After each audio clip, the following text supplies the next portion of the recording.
Les chefs d'état-major des armées de l'air de la Confédération des États du Sahel étaient en concertation dans la capitale malienne. La rencontre en cours depuis le 13 avril dernier a posé les jalons d'une stratégie commune de défense aérienne de l'espace confédéré. Le commentaire de Ardjou Matina. Face à un ennemi mobile et insaisissable, l'arme aérienne s'avère comme le moyen le plus précieux et efficace pour garantir la rapidité et la puissance du feu.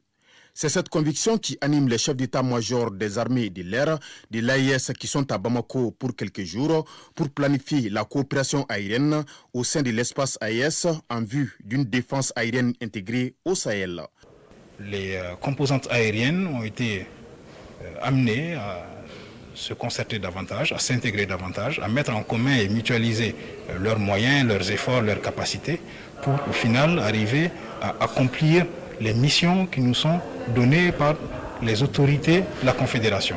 Première du genre, cette réunion hautement symbolique et stratégique marque une volonté affirmée des 3 pays membres de l'AIS de renforcer et de consolider leur coopération militaire, notamment dans le domaine aérien.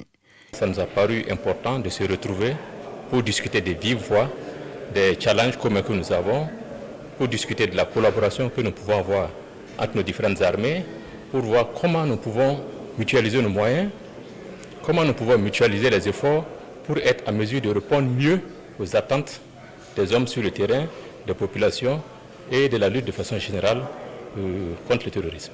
Et c'est aussi pour capitaliser tous les résultats qui ont été engrangés au niveau de la coopération, qui nous a permis d'infliger de lourdes pertes à nos ennemis.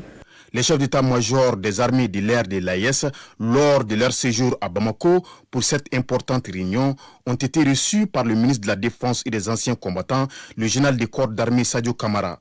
Une rencontre empreinte de courtoisie et de fraternité qui illustre l'engagement ferme du commandement à accompagner la dynamique militaire en cours au sein de l'espace confédéral.